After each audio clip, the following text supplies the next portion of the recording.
E aí, galera, beleza? Como é que vocês estão, meus amigos? Hoje é segunda-feira, uma nova semana se inicia com o pé esquerdo pro Dilma. Gente, a coisa tá indo de mal a pior e eu até quero começar o vídeo com uma frase muito conhecida.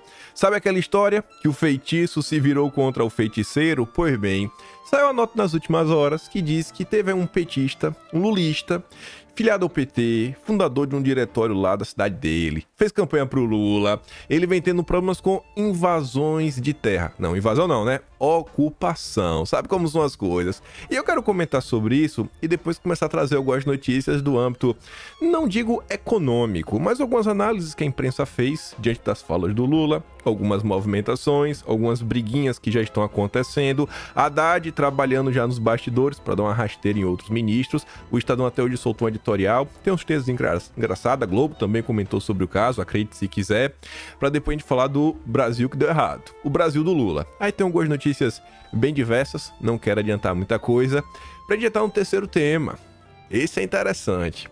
Vocês viram lá, né, as negociações em torno da Caixa Econômica Federal. Alguns jornalistas do consórcio que vocês conhecem, um cara aí de esquerda que estava sempre em alguns embates com a turma da direita, falou que o Lula levou o toma lá da cá para o nível do escracho. E eu fiquei muito surpreso, porque nessa nota o cara fala de Bolsonaro. Um cara de esquerda que odeia Bolsonaro, ele fala, e falou bem. Na verdade, ele falou a verdade. E eu quero comentar sobre isso, mostrar algumas coisinhas que estão acontecendo, como o governo vem tomando algumas decisões, sempre deixando o Brasil de fora, para depois a gente falar de alguns temas internacionais, que ontem o Leonardo Coutinho fez um thread muito interessante sobre a Argentina, inclusive dinheiro internacional entrando lá para ajudar na campanha do Massa. Quero falar da Venezuela rapidinho e uma notícia rápida de Bolsonaro para entrarmos em eleição e aí falarmos da direita, umas tretas que rolaram ao longo do dia de ontem, espero que dê tempo de falar da Americanas, o lado B da CPI das Americanas, mas vamos começar. Como eu disse, feitiço parece que se virou contra o feiticeiro. Acho que ninguém aqui vai ficar com pena. Indígenas impedem dirigente do PT de cultivar terras em Mato Grosso do Sul.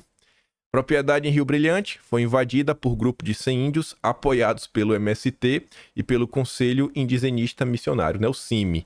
Eu acho que o subtítulo tá até errado, não é invadiram, eles ocuparam, né? Tem que falar do jeito certo. É só porque agora é petista virou invasão? Mas tudo bem. Nos últimos 7 meses, o fundador e presidente do PT em Rio Brilhante, o agrônomo José Raul das Neves Júnior, não conseguiu realizar o plantio nos 400 hectares de sua fazenda em Rio Brilhante, em Mato Grosso do Sul, como mostrou a Veja em março. A propriedade foi invadida por um grupo de 100 indígenas. A maioria já deixou a propriedade, mas um grupo de 11 de uma mesma família continuam nas terras. A invasão da fazenda rachou o PT no Mato Grosso do Sul. Na época, os líderes do partido na região condenaram a ação dos indígenas. Não entendi. Não sei porque o PT condenou. Por que condenou? Não entendi. Vocês não apoiam isso? Não é isso que vocês apoiam? Não foi por isso que derrubou o marco temporal? Que foram apoiados pelo MST. Aí, uma ocupação de indígenas com apoio do MST. Não entendi porque o PT condenou. Ah, porque foi na terra deles. Foi na terra deles. É por causa disso, é a hipocrisia do PT. O vereador Zeca do PT, ex-governador do estado, por exemplo, chegou a dizer que os invasores geravam insegurança jurídica no país. Vai vendo. No plano nacional, porém, o PT defendeu as lideranças do MST. Raul foi candidato a vereador e prefeito pelo PT e apoiou Lula em todas as campanhas presidenciais. E aí ele conta que gastou mais de R$ 1 milhão em defensivos e fertilizantes no início do ano. Bacana, né? Você vê. Petista não compra agrotóxico. É defensivo agrícola. Sensacional. Mas a invasão impediu o plantio de milho e soja. Abre aspas. Meu advogado obteve uma liminar permitindo que eu plantasse nos locais que não estavam ocupados, mas a FUNAI recorreu e a justiça suspendeu a liminar por 45 dias, o que impossibilita de vez o plantio, pois extrapola o período recomendado para a soja. Faz o L, cara. Faz o L. Faz o L. Eu acho que essa aqui deveria ser até, quem sabe, o marco zero. Sabe, o marco aqui, ó, a primeira terra demarcada com o fim do marco temporal. Começar por aqui. O Lula devia fazer isso, né? Olhar os seus aliados ao redor do Brasil, quem votou no Lula, e falar, não, vamos pegar essas terras aqui e começar a demarcação pelos apoiadores do PT.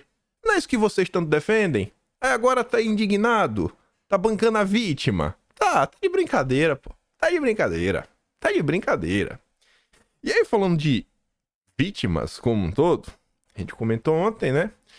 E não só nós comentamos, como alguns jornalistas famosos do consórcio comentaram, quero mostrar um pra vocês. Sobre o caso lá, né, de Roma. Aconteceram algumas coisas nas últimas horas, algumas revelações. Teve aquele relatório da polícia italiana que meio que embaralha o meio de campo. E as pessoas nas redes sociais, diante das revelações que, segundo a polícia italiana, né, houve aparentemente um toque de leve no óculos. No óculos, né? Não foi um tapa na cara. E aí algumas pessoas, diante disso, como você pode ver aqui o Leandro Ruschel, eles relembraram aqui desse glorioso texto da Eliane Cantanhede que falava, ó, atenção, o vídeo do aeroporto, né, de tudo que aconteceu lá, papapá, que mostra que atacou, aí fala assim, ó, depois do primeiro ataque, Mantovani voltou e ao se deparar com o filho, gravando a cena com o celular, deu-lhe um tapa, deu arrombando. Foram dois ataques, né, com tapa. Essa aí não é a versão que a polícia italiana conta, né? E aí? E aí? E aí o que eu sei é que eu disse pra vocês, Malu Gaspar tem uma coluna no Globo, faz várias coberturas, diversos assuntos, várias fontes na Polícia Federal.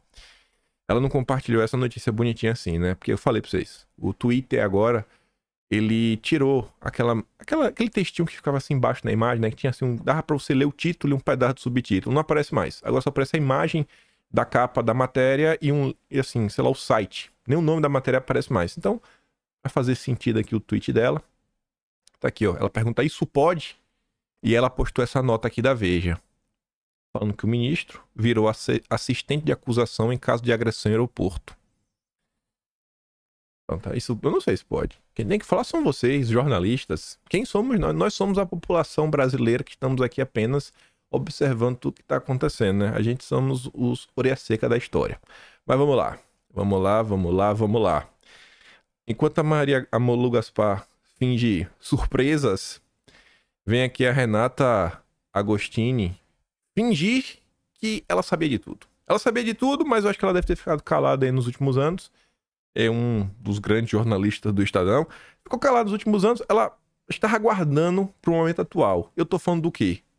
Lula rasga a fantasia que nunca esteve muito disposto a vestir. Qual delas, né? Essa matéria pode ser para qualquer coisa. O presidente não quer cortar gastos e diz que dificilmente cumprirá a meta do déficit zero, uma meta estabelecida pelo Haddad com aval do governo. Nossa, quem poderia imaginar, né? Uau! Mas foi o próprio Estadão, a Folha de São Paulo, a Globo, a Veja, todos os jornais do consórcio que venderam para a população a ideia que não. O Lula é um cara pragmático, é o cara dos Meirelles. O que vai fazer? O problema era a Dilma. É o tripé macroeconômico da Dilma que foi, não, o Lula sempre foi um cara com responsabilidade. Fica confiando no Lula? Não, o Lula vai trazer o Pércio Arida. O Lula vai trazer... Quem era o outro lá que eles falavam? O Baixa também. No final do dia, o Lula trouxe o Haddad, a Dilma, e tá tentando emplacar o Guido Mantega na Vale. A lei das estatais foi pro saco, a Petrobras está sendo loteada, outras estatais também. Só quem tá ganhando com isso é a Globo, né? Porque comercial não falta. Mas vamos lá. A Renata Agostini, com a cara de pau dos jornalistas do consórcio, fala o seguinte: foi na saideira, quando assessores do presidente já pediam para encerrar a entrevista, que Lula decidiu falar sobre a meta fiscal, mais especificamente sobre sua má vontade. Já virou má vontade. Com o objetivo de chegar ao déficit zero em 2024. O presidente não tergiversou sobre o motivo. Ele não quer cortar gastos. De acordo com o raciocínio de Lula, há de sim pensar no melhor para o país. E falar em controle de despesa é coisa do mercado ganancioso. O que essa nota é interessante? Como Lula nunca quis realmente controlar despesa alguma, ano passado, assim, as pessoas já tinham avisado, falaram que era o PT, relembraram todo o retrospecto do que foi o governo do PT, e ainda no final do ano passado foi aprovada a PEC do rombo. PEC do rombo, que a Rede Globo foi... A Globo, foi, se eu não me engano, foi o portal que tentou botar em um momento a PEC do Bolsa Família pra tocar no coração das pessoas. Assim, foi o nível do absurdo e uma distopia sem igual. Teve veículo que chamou, não, é a PEC da transição. Eu lembro que eu trouxe em vídeo, teve uma pessoa que fez um comparativo. Como cada veículo de imprensa estava tratando a PEC do rombo. Mostrando, ó, esse veículo tá falando que é a PEC do rombo, esse aqui é a PEC do fim do mundo. Aí tem aqui é a PEC da transição, os jornais mais moderados, né? A galera em cima do muro. E a Globo tava a PEC do Bolsa Família. Oh, meu Deus, você vai ser contra o Bolsa Família? Não seja contra o Bolsa Família, não. Aí agora tá aí, né? Nossa, o Lula nunca quis. É desde o ano passado. Foram mais de 200 bilhões. Aquela PEC, ela poderia ter sido de 70 bi. Até a Globo, na época, soltou um artigo sobre isso. Mas não. No final do dia, o Lula queria mais. Arredondou quase 200 bi. Aí, vida que segue. Vida que segue. Restou ao Haddad bolar um plano altamente dependente do aumento das receitas para tirar as contas do país do vermelho. Só que não é um plano que vai aumentar a receita aumentando a produtividade do país, aumentando o PIB brasileiro. Não. O plano do Haddad de aumentar a receita é o seguinte: o país continua ganhando o mesmo tanto, ou às vezes até menos, né? Que a economia está desacelerando, só que você aumenta o imposto. Você paga mais imposto. Olha só, tem como dar certo? Óbvio que não, mas não importa.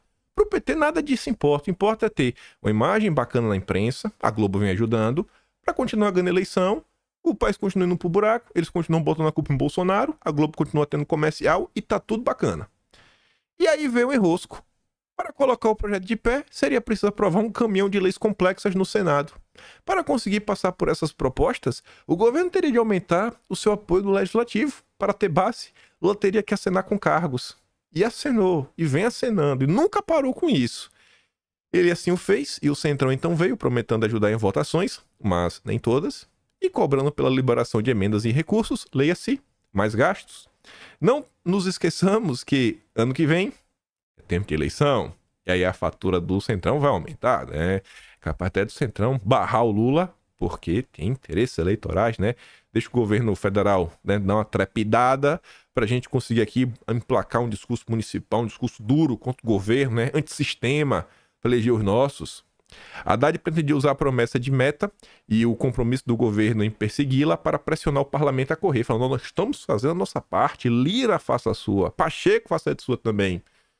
O Lula já falou que não tem meta, esquece. Foi com esse espírito que o Mendes esteve com o Lira na última semana, esquece. Ninguém leva o Haddad a sério.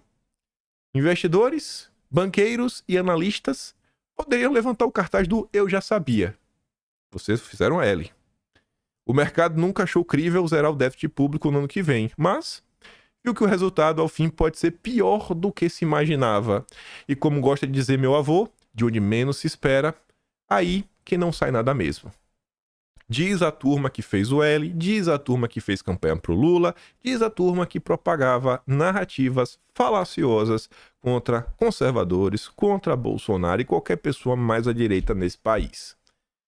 Aí vem a Malu Gaspar. Ela traz outras informações extras. E aqui é bom que ela trouxe uma quantificação. Eu falei, ó, ela tá sendo pior do que eu. Porque eu falei, ó, vamos pegar o resultado desse ano. O ano atual, 1%.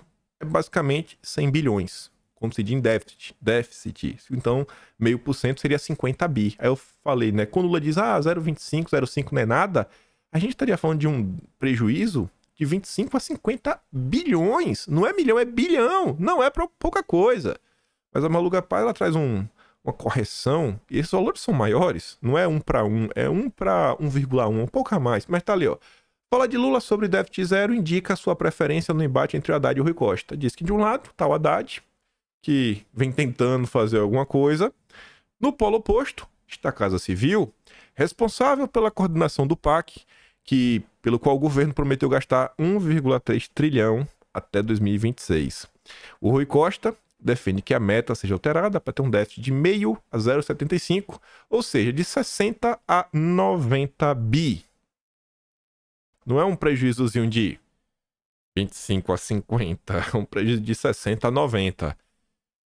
E normalmente essa turma sempre erra, para baixo. Então, A gente bota aí o fator mundo real, a gente pega um número maior, que eles já estão orçando, o 90 bi de prejuízo, você bota o fator número real, às vezes assim 1,5, 2, então a gente pode estar falando mais um prejuízo ano que vem de 150 bilhões? Não sei.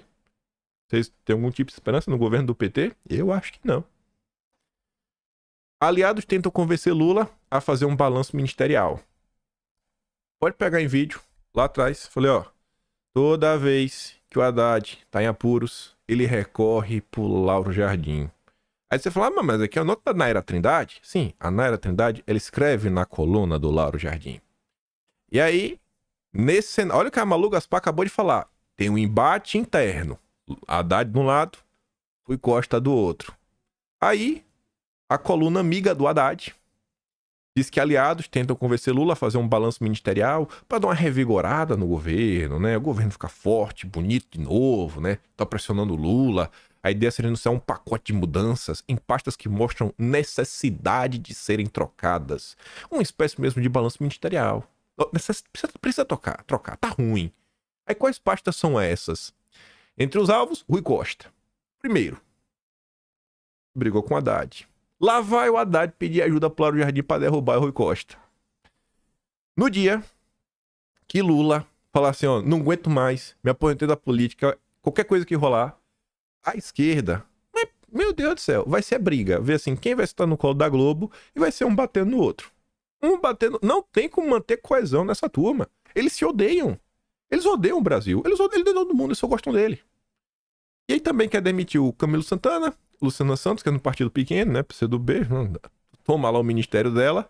Lula, porém, resiste e, quando aconselhado, pergunta se há indicações de nome de substitutos. Mas vamos lá. O Estadão também publicou um editorial. Nem vou entrar, porque já consegue sentir aqui qual o drama deles.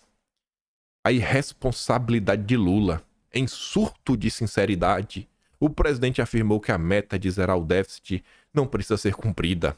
O Haddad sai derrotado do episódio. Quem realmente perde, no entanto, é o país. Falei, nossa, finalmente falando do Brasil, finalmente alguém para falar que o Brasil perdeu alguma coisa, que o Brasil tá fora de moda.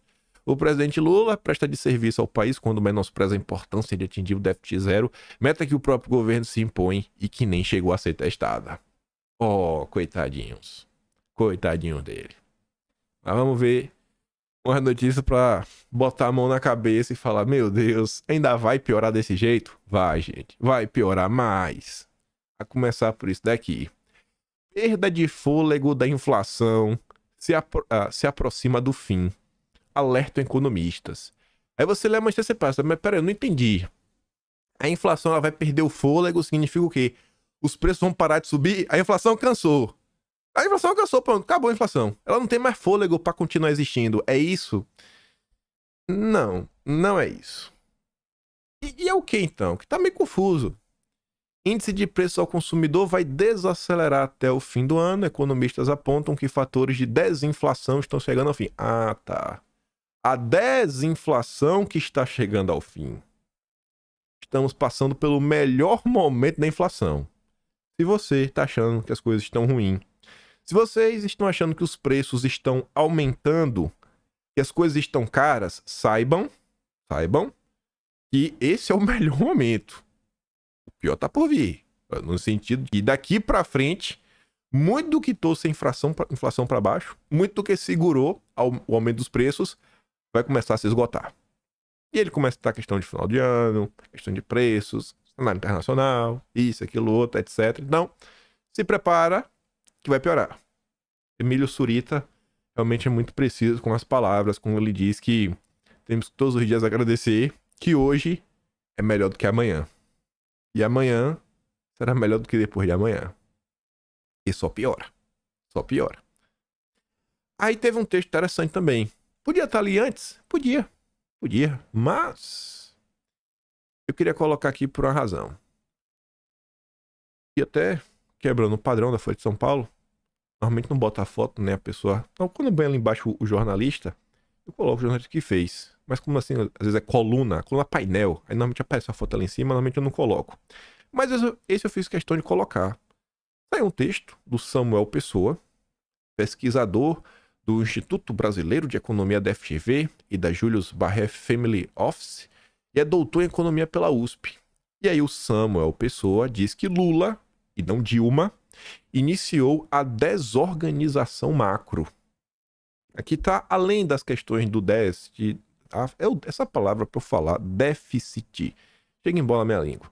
Mas enfim, é muito além disso daqui. O cara tá falando assim, ó, a quebradeira que o Brasil viveu nas últimas décadas, que destruiu o PIB, aumentou o desemprego, na crise lá que começou em 2013, irmão, não foi a Dilma que começou.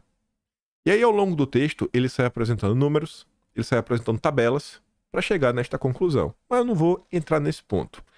Só quero mostrar algumas coisinhas. Com o passar do tempo e a consolidação das estatísticas, é possível olhar para trás com mais distanciamento. A economia brasileira entrou em uma profunda crise em 2014, saiu dela somente no fim de 2016. A recuperação foi muito lenta, ainda vivemos sob desequilíbrio fiscal estrutural e tudo sugere que a dívida pública continuará a crescer até 2026, pelo menos. O cara está cravando que governo Lula, esquece, a dívida não parará de crescer.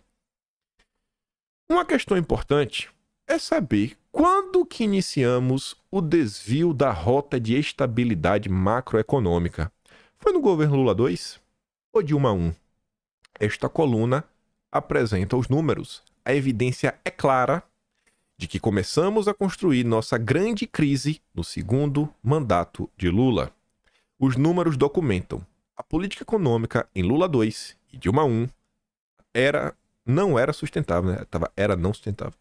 Que o melhor momento que tivemos, acho que desde que Pedro Álvares Cabral colocou seus dois pés na Bahia, foi sob uma política econômica insustentável, indica que nossa democracia ainda não encontrou a fórmula de compatibilizar crescimento econômico sustentável com equidade e redução da pobreza. Então, momento bom, o mundo lá fora também estava bacana, estava tudo favorável para o Brasil, e ainda assim o PT quebrou a economia.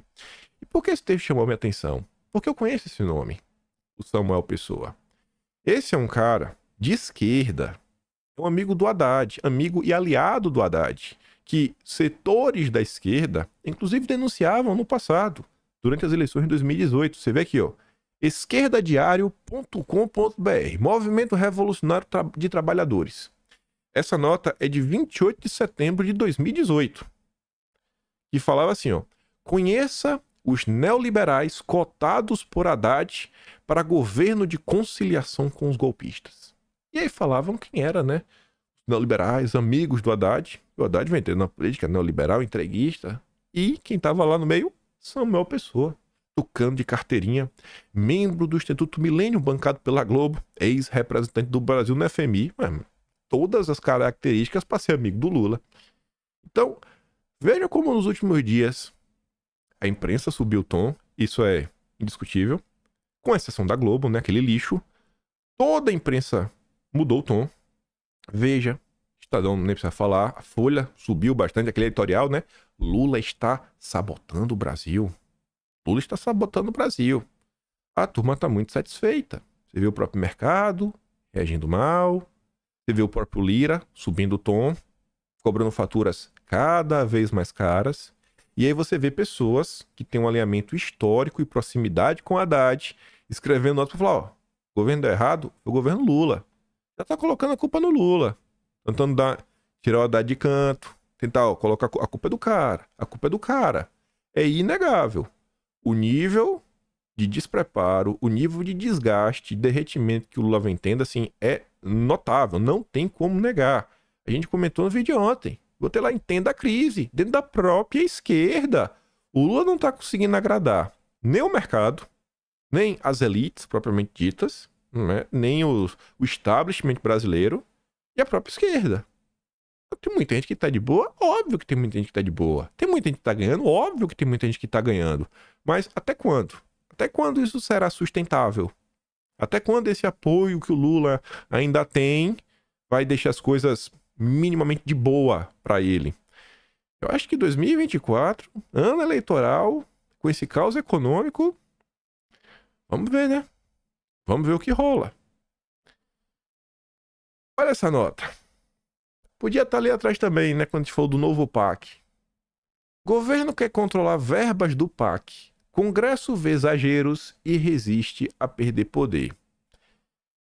A Casa Civil, que coordena o programa, defendeu a proposta e afirmou que, para o PAC cumprir seus objetivos, é fundamental que o poder público tenha mecanismo para garantir os níveis de investimento planejado. É nesse contexto que se insere a necessidade que o remanejamento de recursos dentro do novo PAC possa se dar de forma mais ágil possível. Comentei em vídeo, não vou lembrar qual o número do episódio, mas eu comentava, quase certeza, de uma notícia da CNN mostrando quanto seria gasto em cada local do PAC, e eu falava mais ou menos assim: pessoal, vocês não estão vendo que tem algo muito estranho nesse PAC? Vocês não estão vendo que tem algo muito estranho desse PAC? O governo Lula não é conhecido como governo verde. Nunca foi. O governo Lula é conhecido pelo petrolão. O governo Lula não, né? O PT. O PT não é o verde. O PT é o petrolão. O PT são aquelas obras faraônicas. É Olimpíadas. Esse é o PT.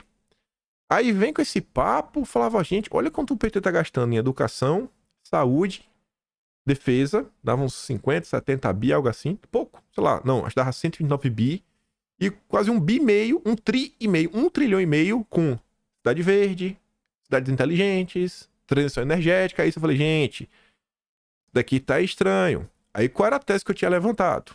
Eu falava, ó, se o PT vem com aquele discurso, o que vai fazer, que vai acontecer, que vai construir uma nova refinaria, que vai isso, aí a turma lembra.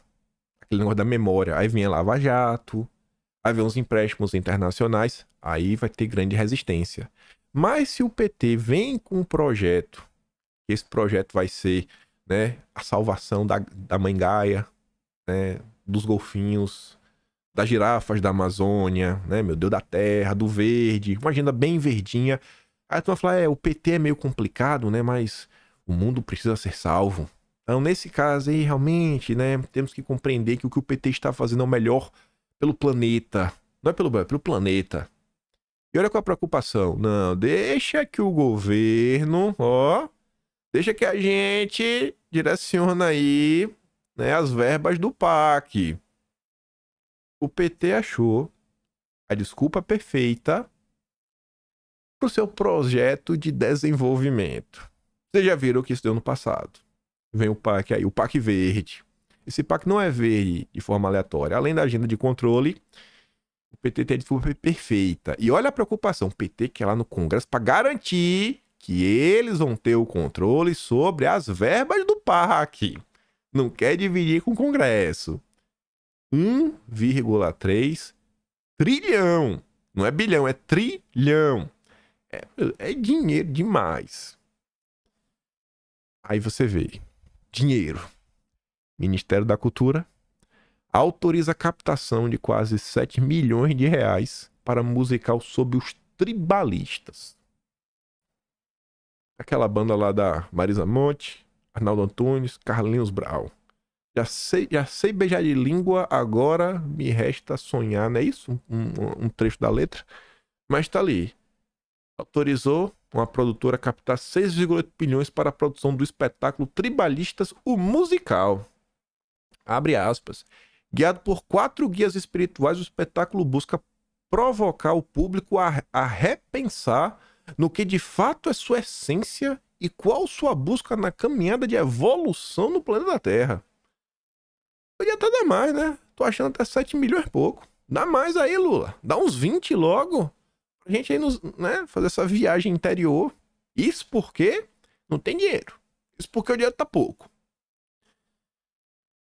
Aí, falando de cultura, agora até faz sentido, né? Demitir também o Camilo Santana. PT posta sobre Dia Nacional do Livro com palavra errada. Assim, se você faz uma gafe, sei lá, qualquer coisa que seja, né? Você faz uma postagem na rede social divulgando um projeto, divulgando coisa, beleza, isso é um errinho de português.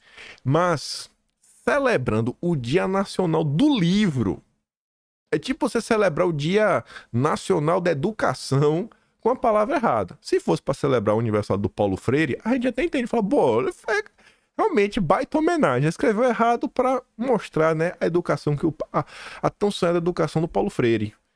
Aí ficou feio, né? Eles colocaram aqui um Brasil que distribui. Distribui. O pessoal na internet, né? Óbvio. Pegou o print eterno. No site, no perfil oficial do PT. A cara do Lula. O Lula não lê mesmo, né? O Lula não lê. O Lula. Ninguém liga pra isso. Essa é a esquerda. É apenas lacração, estética, marketing e propaganda.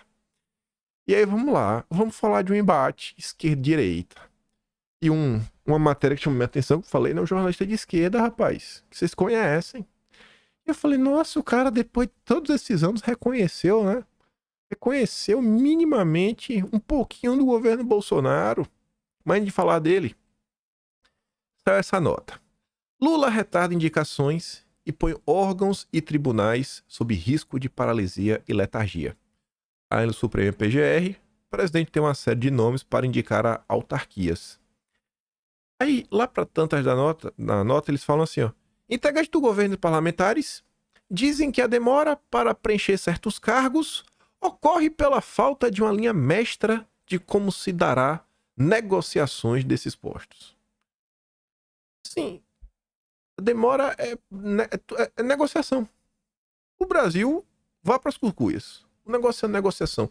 Assim, não é uma demora porque está em busca de um bom nome, um bom técnico, sabe? Um cara preocupado com o futuro do Brasil. Não precisa ser um bom técnico, mas aí você vê que o cara que vai realmente lidar bem com a posição para o qual ele será indicado, que tem um compromisso com desenvolvimento nacional. Não. Não é a preocupação. É as negociações, né?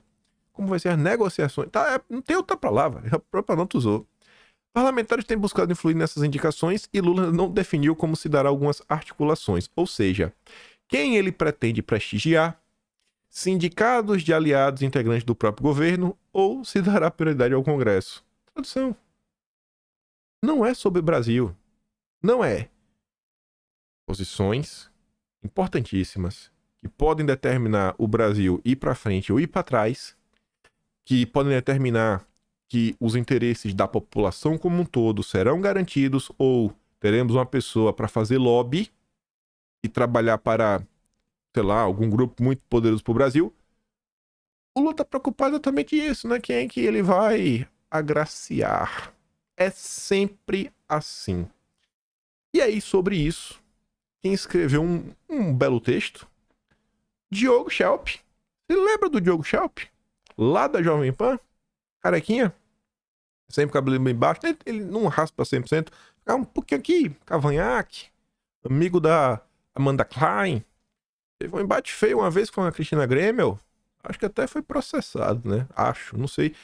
Acho que se deu mal. Acho. Não lembro como foi o desfecho final da coisa. Pois bem, o Diego Schelp, Bolsonaro, era o anti-bolsonarista, era o contraponto lá na Jovem Pan no passado. E agora ele tá escrevendo pro Estadão. Lula leva toma lá da cá ao patamar do escracho. Quando eu vi essa manchete, eu falei... Esse bicho era anti-bolsonarista doente. Só faltava gritar. Ele tentava manter uma posição sempre de educado, calmo, sereno, mas jogava abaixo. Nos primeiros mandatos de Lula, em comparação às taxas de aprovação de projetos do Executivo, foram quase de 83% e 79%. O que Lula mandava era aprovado. Lula mandou, tá aprovado. Mas havia um certo melindre entre as lideranças petistas em se valer da estratégia de governabilidade dos presidentes anteriores, né? O povo ficava meio receoso, né? Na hora de lotear, né? Pra não mostrar, nossa, se venderam, toma lá da cá, né? Ficar um pouquinho de vergonha. E o loteamento de cargos ministeriais acabou não sendo, como se sabe, teve, mas não foi assim, aberto, escrachado. Mas não foi o único instrumento para angariar votos no Legislativo. O governo Lula 1, principalmente, né? Houve também negociações ocultas dos olhos do público no ilícito infame mensalão. O mensalão. Isso rolou. Então, talvez tenha explicado porque o Lula conseguia aprovar muita coisa. Aí eu tirei essa matéria de ordem, porque antes desse parágrafo, tinha uma informação extra. Antes dele falar, quando ele traz a taxa de aprovação do Lula, ele comparava com o governo Bolsonaro. Mas vamos continuar na linha do Lula, antes de falar de Bolsonaro. A maneira como se deu a recente troca na presidência da Caixa Econômica Federal, que agora está nas mãos de um indicado do Arthur Lira, presidente da Câmara, mostra que em seu terceiro mandato, Lula deixou os melindres de lado, perdeu a vergonha e levou o toma lá da cá ao patamar do escracho. Lula disse na sexta-feira, dia 27, que não negocia com o Centrão, mas com partidos. Há quem diga que come proteína ao invés de falar de carne. É a mesma coisa, né? Eu não... sei lá... Eu não uso copo para beber água. Eu uso um recipiente de vidro, formato cilíndrico, e dá pra botar líquidos dentro. É a mesma coisa. Eu não uso o celular para fazer ligações. Eu uso um smartphone. Chame do que quiser. Eu não uso o celular, eu uso um telefone. Chame do que quiser. No final do dia, é um celular. Como forma de pressão, Lira havia ameaçado obstruir pautas do governo na Câmara, também garantiu que as nomeações para as vice-presidências, do Banco Estatal devem passar por ele, conseguiu dobrar o governo depois de uma exposição patrocinada pela Caixa, mostrar a imagem dele, o Lira, numa lata do lixo. A mesma indignação do Lira não emergiu quando se revelou que seu filho é sócio de uma empresa que representa fornecedores de serviços de publicidade para a Caixa. Na hora que a Caixa patrocina a exposição do Lira na lata do lixo, meu Deus, que absurdo. Na hora que fala que o filho dele é o mestre do capitalismo, não, meu menino, bem criado, bem educado. No mesmo dia em que se confirmou a troca no banco, a Câmara aprovou um projeto do governo para taxar contas em paraísos fiscais e fundos de investimentos usados por milionários e tem quem chame isso de articulação política. Aí que vem um ponto que chamou minha atenção. A nota, já no início, segundo parágrafo, trazia essa informação.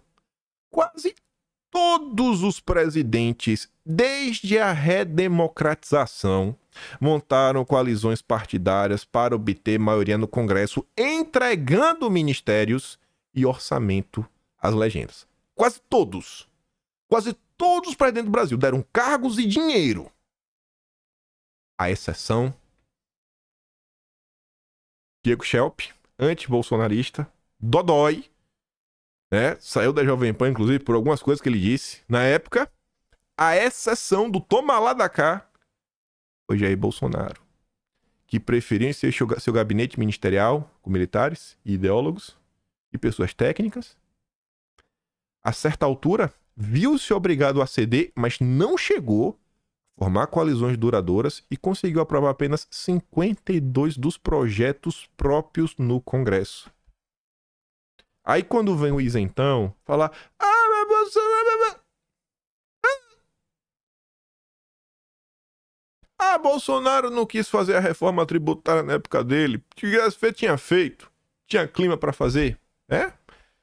Parece que esqueceram que a primeira manifestação de rua do governo Bolsonaro se deu em 26 de maio de 2019, que tinha como uma das pautas o Rodrigo Maia pautar, olha o nível, uma medida provisória para diminuir o número de ministérios.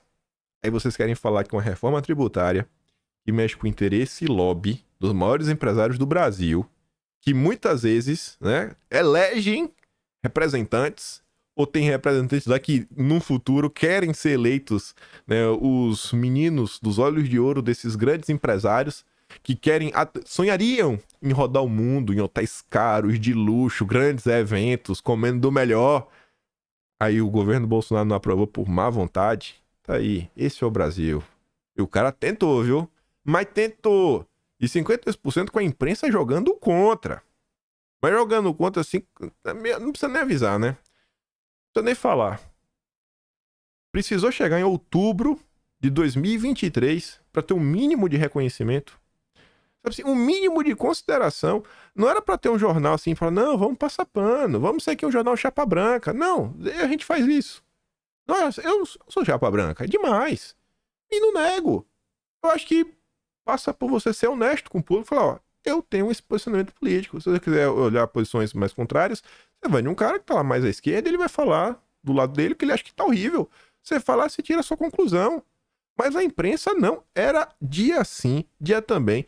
Por que isso? Ai, porque aquilo outro. Ai, porque o ministro, nosso ministro, ele fez um tweet que ele tá criticando. Não, eram assim umas coisas pequenas. A imprensa desestabilizou o Brasil por miudez. Não dá pra entender. E olha o cenário que a gente tá vivendo hoje.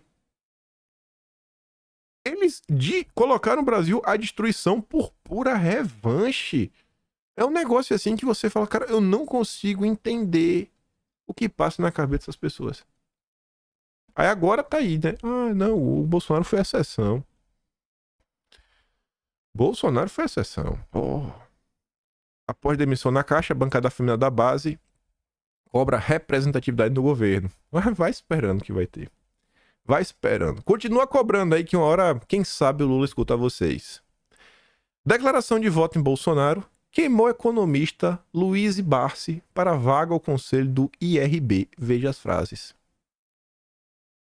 Essa foi a manchete original, publicada às 3h04 da tarde. Aí o Tássio Lohan atualizou às 4h32.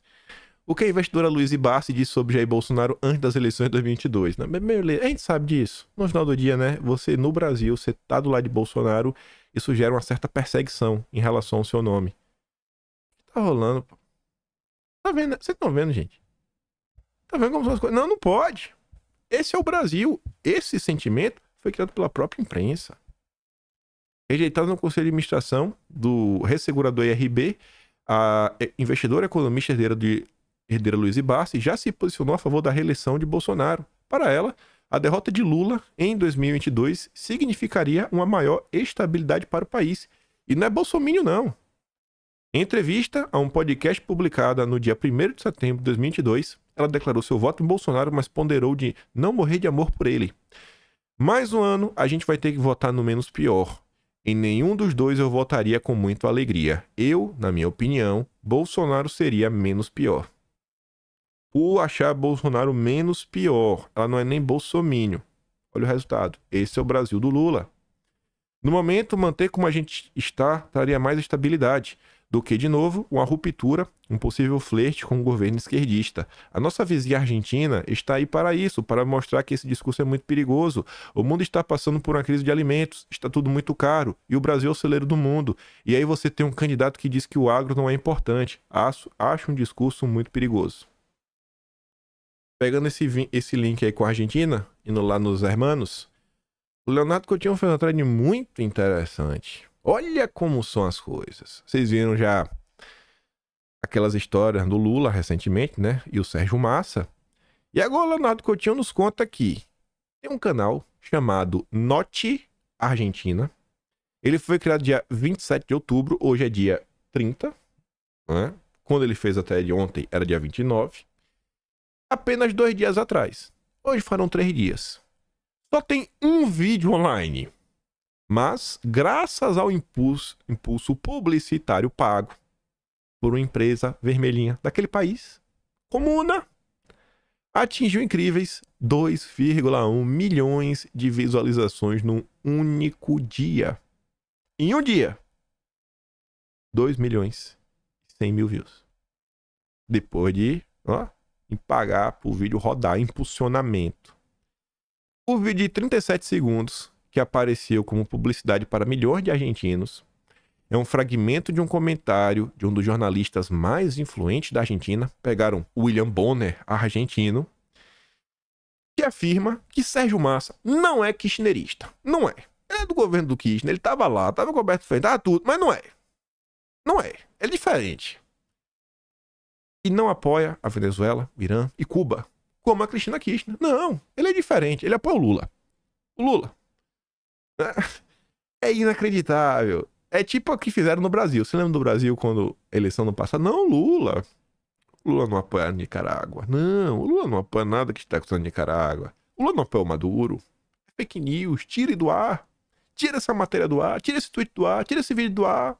Tudo fake news. Um ponto relevante é que o fenômeno Note Argentina foi pago por uma empresa comuna, CGY Hong Kong Information Technology Co. Limited, que, apesar de se apresentar como uma empresa de tecnologia, não possui site ou redes sociais vinculados a este nome. O CGY está registrado em um escritório que também é utilizado por outras empresas, algumas delas offshores. Sinal de que a empresa que pagou pela mensagem a favor de massa, além da virtualização do endereço, pode estar ativa ou não, ou ocultar os proprietários. Entre as empresas registradas no mesmo endereço do CGI, ele coloca o nome, duas também estão registradas no Brasil. Uma dedicada à produção de software e outra à importação de medicamentos. Esses tipos de cobertura empresarial, além de ocultar os proprietários, servem como cortinas de fumaça para organizações realizarem operações governamentais clandestinas. Olhando o que aconteceu na Argentina, interferência internacional de forças ocultas. Imagina, né, o que não acontece no mundo. Imagina o que já aconteceu no passado, ao redor do planeta. Vamos falar assim. Eu vou falar pra vocês. Hoje, cada vez mais convicto. Cara, só o Brasil. Tem que pensar no Brasil e no Brasil. E no Brasil e terceiro, quarto, quinto lugar. ONU, OMS. Olha a OMS. Vocês viram o que foi a OMS? Lembra do Tedros, o dançarino? Lembra? O que ele fez o mundo fazer? ONU. Papinho de OCDE. Papinho de... Qual é a outra do comércio? OMC? Pelo amor de Deus. Não boto mais fé em nenhuma. União Europeia. Ninguém liga pro Brasil. Ninguém. Depois daquela nota do Financial Times mostrando como nosso amigo Biden trabalhou para garantir a vitória da democracia. Olha aí, outro exemplo. Não tenho mais fé. Só na tia do Zap. Ainda falando de Argentina. A Argentina está sob uma crise de abastecimento de gasolina. Filas e filas em postos que estão racionando o combustível. Para mim, parece impossível que isso não impacte a campanha de Sérgio Massa. A questão pode ser de vida ou morte para as pretensões do peronista. Olha o estado que as coisas chegaram na Argentina. Por eleger um esquerdista. Espero que o Lula não saia do governo com o Brasil neste estágio, porque é muito difícil. E aí, falando de petróleo, alguns assuntos internacionais, antes de falar de eleição no Brasil, Estados Unidos suspendem sanção contra Maduro, mas o alívio não deve durar muito. Aquela coisa de fachada. Aí você vê, depois de dias, finalmente a imprensa começa a falar o óbvio. Petróleo e imigração motivam a decisão norte-americana. É mesmo. Agora vocês dizem isso. Que é pelo petróleo. As medidas atenuam a situação de Maduro, atraindo uma crise humanitária catastrófica, mas pouca gente acredita que as condições sejam cumpridas e o alívio duradouro. O primeiro nó se fez para no domingo, quando Maria Corina Machado levou 93% dos votos nas primárias da oposição para o pleito presidencial. Detalhe, ela está impedida de ocupar cargos. E aí, o Maduro vai deixar ela ficar elegível? Ou vai seguir inelegível? Tipo Bolsonaro? A realização das primárias foi, por si só, um triunfo para a oposição. Organizadas de forma independente, não contaram com qualquer apoio técnico ou verba oficial. Pelo contrário, a agência de telecomunicações tirou do ar um guia da localização das urnas e rádios e TVs foram impedidas de cobrir a votação. Tipo quando a Globo abafa algum assunto em relação ao Lula. Mesmo assim, mais de 2,3 milhões de pessoas compareceram aos postos, uma surpresa até mesmo para os organizadores e um indício de que a população tem esperança de poder encerrar de vez a dolorosa década que o PIB encolheu 80% e 7 milhões dos 30 milhões de venezuelanos deixaram o país. O documento de 5 páginas, assinado em Barbados, é vago, não anistia políticos impedidos de se candidatar, como a Maria Corina.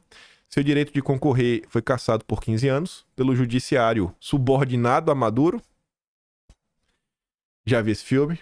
A Casa Branca, que já havia permitido que a petroleira Chevron retomasse suas operações em Caracas, decidiu agora autorizar a retomada vital da rota de exportação para os Estados Unidos, da PDVSA, a estatal de petróleo, tudo condicionado a eleições livres. Lá vai os Estados Unidos garantir a democracia, do mesmo jeito que garantiram no Brasil. E aí só, esse aqui, ó. A mudança da postura americana em relação a Maduro, que no processo libertou 5 presos políticos, tem a ver com a ameaça que o conflito na Europa e as sanções ao petróleo russo junto agora com o conflito no Oriente Médio, representam para o suprimento mundial do produto que tem a Venezuela as maiores reservas do planeta. Também entra na equação o crescente fluxo de venezuelanos para os Estados Unidos. Eles são maioria entre os indocumentados que cruzam a fronteira e Maduro, nas últimas conversas, se comprometeu a receber de volta os que forem rejeitados. Biden, pode mandar. Manda que eu lido com esses fujões. Resta saber, né, se o Biden vai mandar de volta. Imagine o tratamento que essas pessoas vão ter ao voltar. Imagina, né? E passar por uma reeducação. Aí, de falar de eleição, a última aqui. Pix milionário. Bolsonaro recebeu doação de 16 mil servidores federais. Tá, e aí? Com quem a gente viu até o momento, indicações do Lula, que ele tá vendo, que ele tá deixando de ver.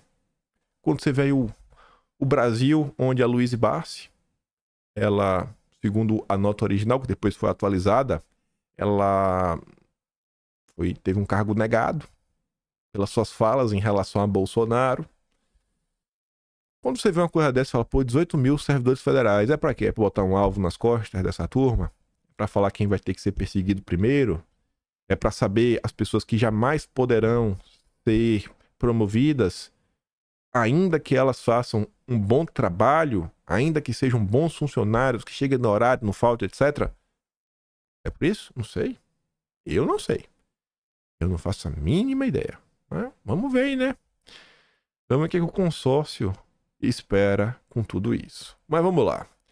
Vamos falar de eleições no Brasil, que tá se tornando sinônimo de treta, né?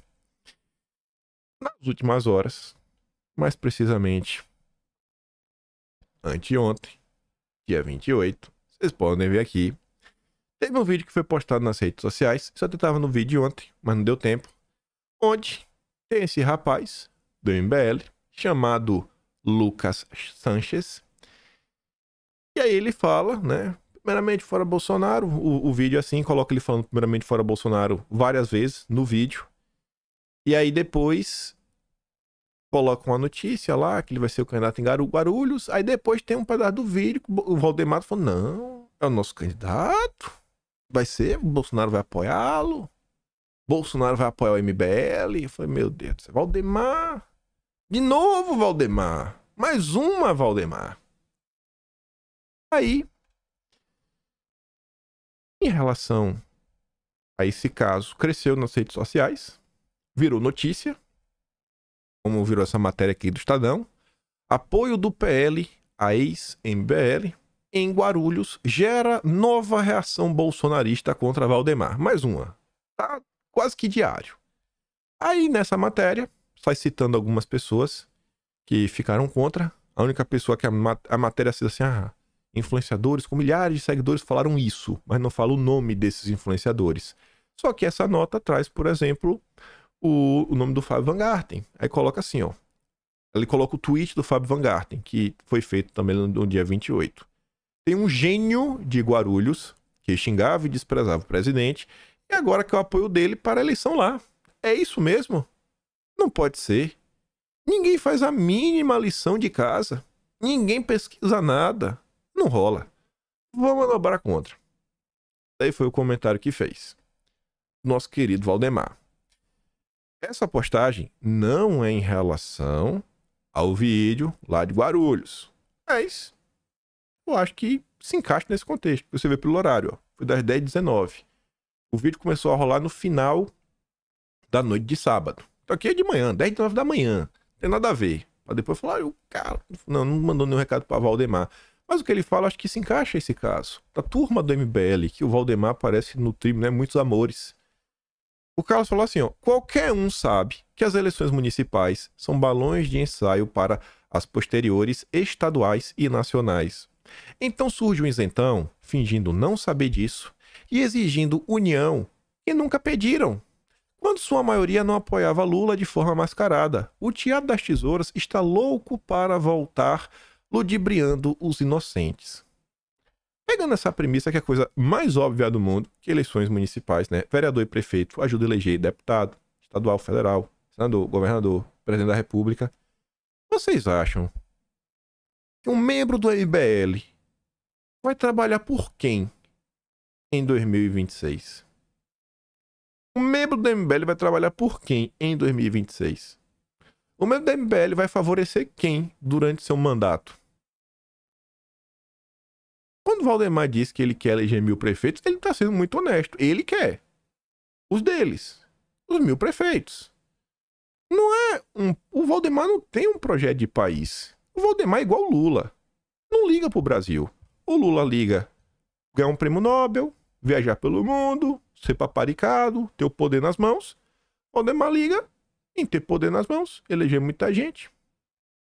Sei lá, né? O partido dele tem muito dinheiro, deve ligar para isso, só.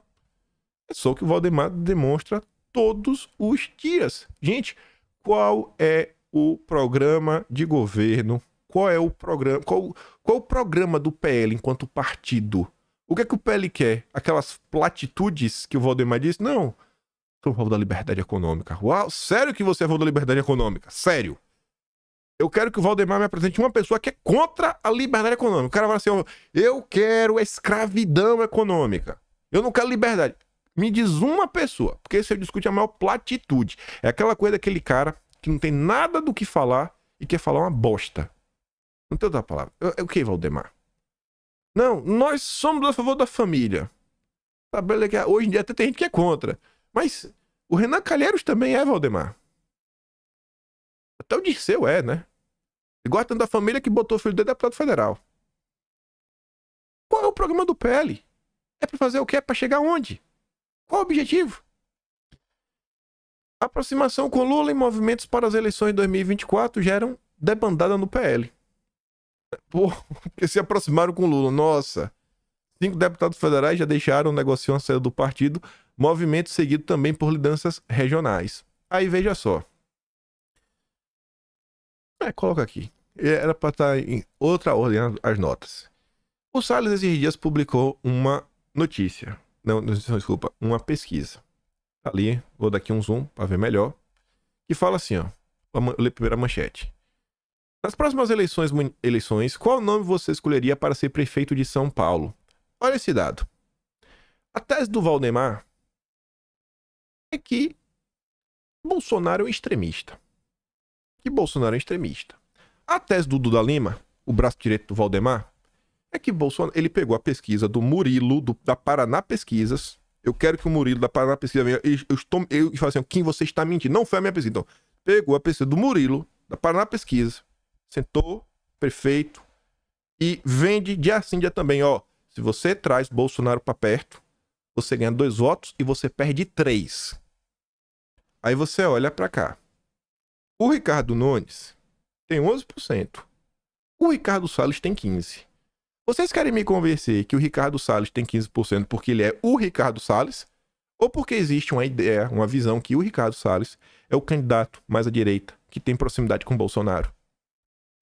Como é que vocês querem me convencer que se, desde o início, o Valdemar não ficasse de descaração de Marta Suplicy, de Milton Leite, de, sei lá, qualquer outro maluco aí que ele pensa pra... Não, o Antônio Carlos Rodrigues. Você fala assim, não, cara, vamos aqui compor e vamos começar a construir uma aliança. Construir algo melhor. A direita não é intransigente. A direita não quer obrigar nada. Mas ele viesse de forma honesta. Sem pensar na boleta, né? Ele não pensa nisso, né? O Valdemar não pensa. O Duda Lima, sim. Aí fala assim, não, vamos pensar. Será que o Ricardo Nunes ia aparecer ali com 11,6? Será que o Ricardo Nunes ia perder 3 votos, né? E só ganhar 2? Ia ficar no prejuízo? Porque eu tô vendo ali o Salles com 15,4. E aí? Será que não podia ter talvez os mesmos 11,6 que o Ricardo Nunes não tem, mais os 15,4 do Salles, aí já pular para quê? 27%? Aparecer em primeiro lugar nas pesquisas? Você conseguir unir a máquina que já está na mão e você realmente incluir um projeto de governo minimamente estruturado, falar, não, a gente quer isso daqui. Pra gente apoiar, a gente não quer apenas uma vice. Pra gente apoiar, a gente quer ver a cidade de São Paulo mudar. Nós queremos ver o cidadão paulista feliz, seguro, acabar com a Cracolândia, começar a resolver as coisas. Será que não estava na situação melhor? Até o Datena tá na frente do Ricardo Nunes. E o Valdemar é o grande cara que chancela a candidatura dele. É inacreditável. Mas o Valdemar, não é que ele não consegue perceber, ele percebe. Mas ele quer eleger a turma dele, né? O Valdemar não gosta da direita. Você vê, ó. Em quem você não votaria de forma alguma? Você vê que basicamente São Paulo, é a cidade é de centro, mas a gente tá diante de uma batalha de rejeições. Apenas 1/3 da população jamais votaria no Salles. É o mesmo terço que jamais votaria no Boulos. Tira o Salles, coloca qualquer bolsonarista, vai ser a mesma coisa. É 1/3 da população que é contra e não vota de jeito nenhum, que é o esquerdista. O esquerdista. Já tá assim. A batalha pelo centro é balela, conversa mole, ai, não sei quem afugenta votos.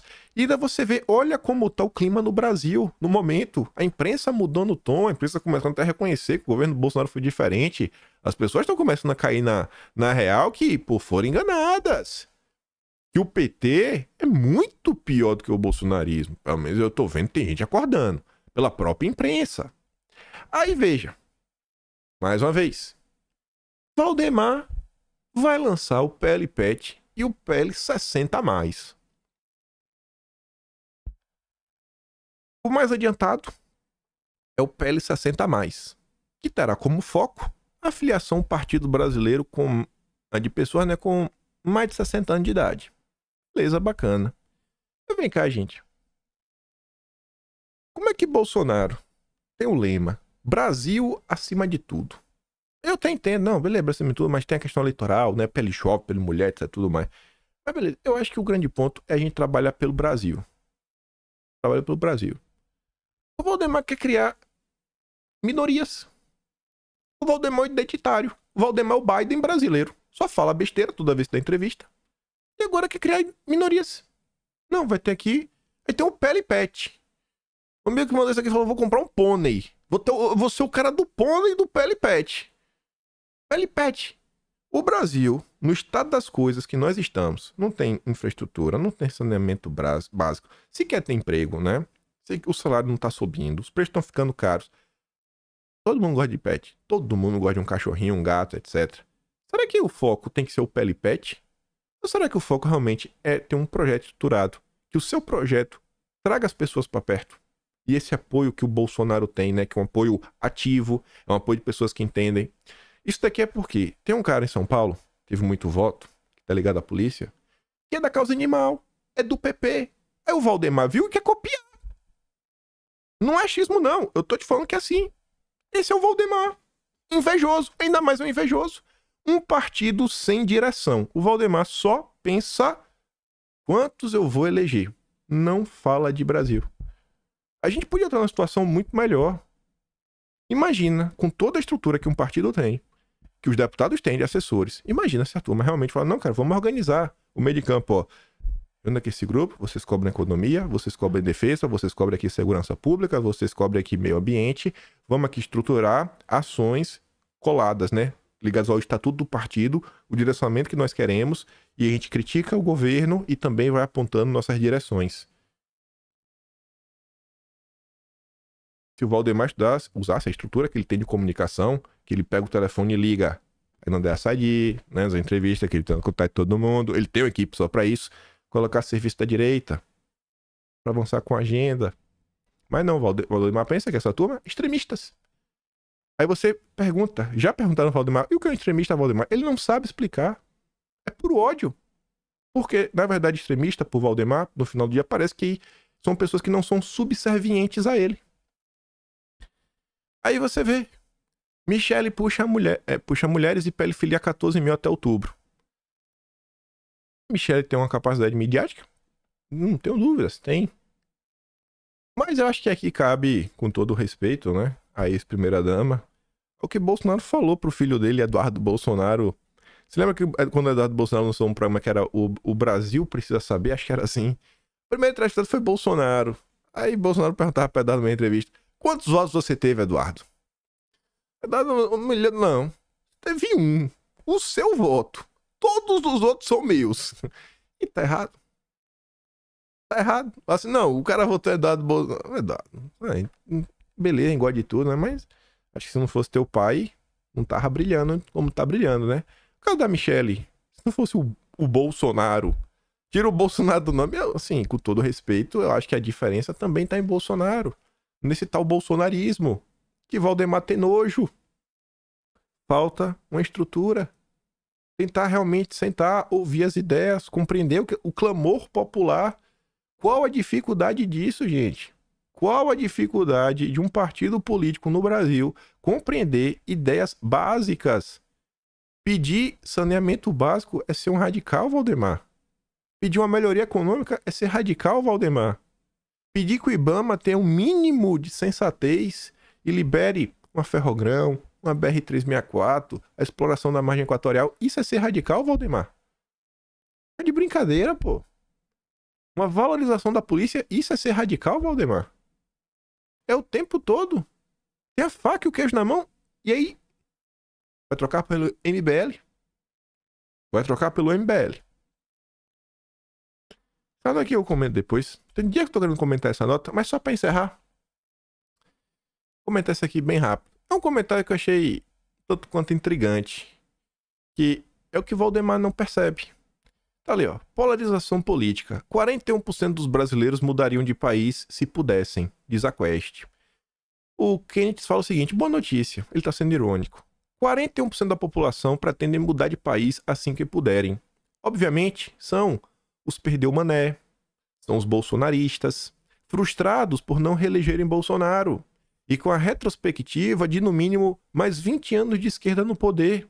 Provavelmente muitos, mas muitos, conseguirão seu intento, selando assim eleições nos próximos 20 anos para forças da esquerda. A maioria são engenheiros, administradores, empresários, empreendedores, gente com mestrado, gente com dinheiro suficiente para fazer uma nova vida em um país mais acolhedor.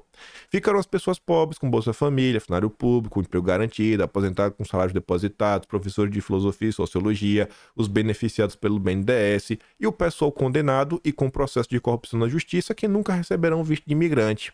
Ficarão também os bocóis que declararam voto em branco por não conseguirem escolher quem dos dois era o menos pior. Novamente, por serem incapazes de decidirem se ficam ou não ficam com neurônios defeituosos que têm. Tem uma grande parte da população que está totalmente insatisfeita com o cenário nacional, com o que está acontecendo, em busca de, sabe, um direcionamento, um sonho de propostas, mas parece que a única aposta do Valdemar é Marta Suplicy, Milton Leite, MBL.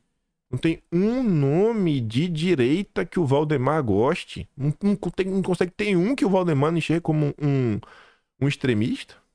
E até isso de Bolsonaro ele falou, né? Na entrevista do Poder 360, Bolsonaro é extrema-direita. E já tinha comentado isso antes também, pra Globo News.